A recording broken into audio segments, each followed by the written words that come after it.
रेहान बाबू मध्य माम कला दुख दुख प्राप्त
जी मां कितने दूर रहले कि नहीं सुनो सुनो केन गमीरा घर भीतर का केन से सते के मंटू के का कल 85 गो बुआ जे मां तार बुहु से तो तार बुआ का दर बाती का धान भाग मामू दिन बाती झोले देवानो से गो ओ बुता इलानी আমার শিরসা সুনামত জগমামু কলা সঞ্চয় করে ভার মধ্যে আপন কথা বলান দেবা খালি বড় তাঙ্ক দুঃখ দেশ কো প্রাপ্ত করে দেবা মেরে মা কি আর পদে রাখ মা হেলা হেলে বিলে তেরে বেকে গো মামু सुनबे नहीं कर बस इतना तेरा तुरंत माग मोई अरे जानिया ता राजा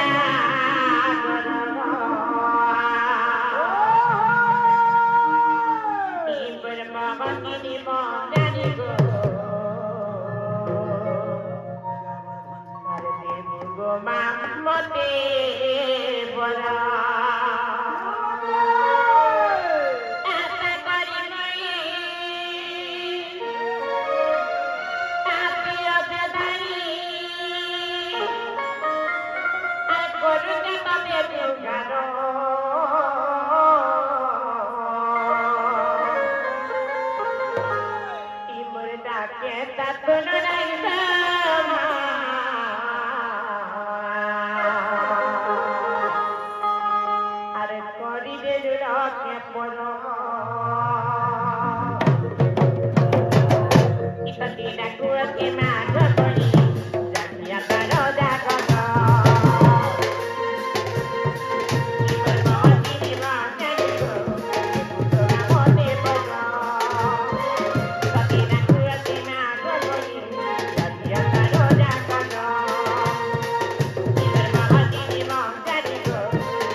भगवान सेवा करथिले नै काम दिएको मामु सकाल पाइदिबा भगवान केमन एछल रे सुखा खड़ खड़ एटा नी हम चले घर के जिमा न ताहले तुम दादा तो रिश्मी मोहाटा मामू घर के कह नहीं चल बियाम के जिमा न आगो हमको नहीं चलो ना गो जीवन है तमर बहु घर के जिमा बोलछो है गो यार दिगा कहि हम से आदित्य मध्य कोला सोती जाए के मेरी भाई मुद्रा पर कसम दी ब्रांडी रानी ताको देखो देखो प्राप्त होने बाद गले में किस बोली से को मामू बेले नानी मामू के कहा नहीं छाड़ दे हता हले तमर बहुत के कहबो घर के जीवन बोल छन त लकी कहि दे पहला लकी हमसे लकी मध्य का मैं मारी कोला के मेरी भाई मुद्रा पर कसम दी ब्रांडी रानी हरिवारा ताको देखो देखो प्राप्त होने बाद हरिवारा का बोल छको बहुत के कहबो छ हां जे कुनसी लोग मंदिर गेले तांकर ना गां कहि दी जासो हाय गो तमर बहुत ना गां के दरकार रे मोर छोटो पुई नाला बाबू ए मामू घरे का बोल छ क्या बोल छरी बनी तुम्हार ना गां खबर दे मामू घरे मंदिर के पैन डाल गेलो होय ग मामू इतने पर मोर ना का पुत्र छगो जितना में इनर किए थे मैम अरे पुजारी दिनेश कुमार शिव मंदिर पूजा करसे ओहो बेले तमे इनर पुजारी तो इने मोरे नागा कहले कान होला बाबू धनामी बाबा चिंती बे हां बेले भगवान को डाक सुनबे ना सुनबे जे गुटे कथा ना हां मां कथा रे कसन गुरु बिना पाठ कोड़ी बोले हाथ दिन पछे बाजार जीव पड़ला काय मार खाबो एने पिता पिटी तेरा चप्पल चुरी अंधरा तमनी के बाजार रोनी कहलो हां सब बोले छे तेरी बड़ी में प्रथम कसन जे गुरु द्वितीय रे कसन जे वेद बेले प्रथम निगर गुरु नामक ग्राम जदर भी लागी दिला आज के बाद 20 वर्ष इमाम गम